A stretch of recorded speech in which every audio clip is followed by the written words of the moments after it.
Solve the equation. The square root of x plus 1 is equal to 5 minus x.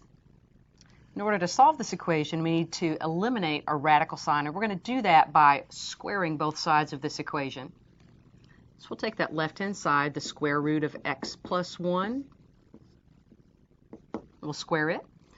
And the right-hand side, 5 minus x, we'll square it as well.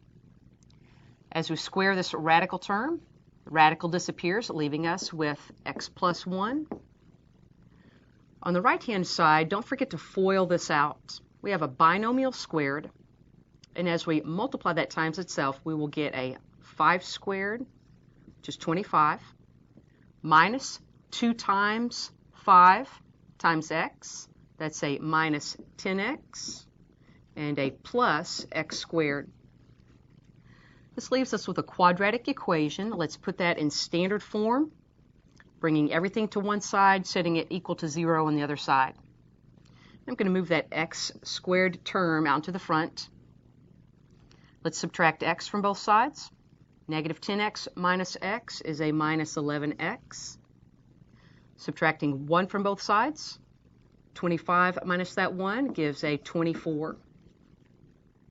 Let's continue to solve this quadratic equation then by factoring. This is going to factor as an x minus 3 times x minus 8. So using our zero factor property, x minus 3 is 0, or x minus 8 is equal to 0. So x is equal to 3, or x is equal to 8.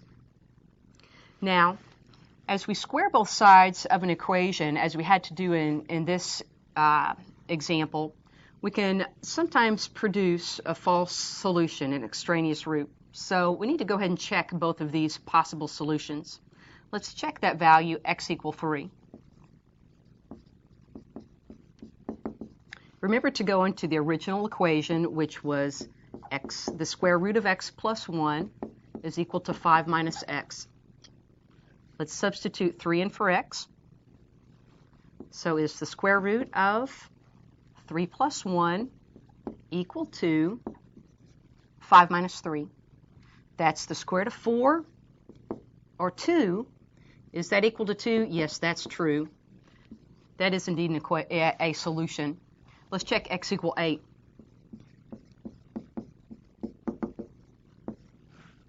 Substituting into that original equation, is the square root of 8 plus 1 equal to 5 minus 8?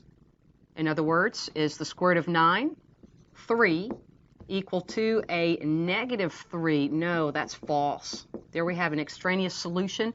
X equal 8 does not satisfy the original equation.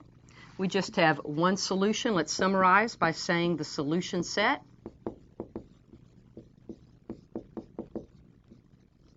is the number 3.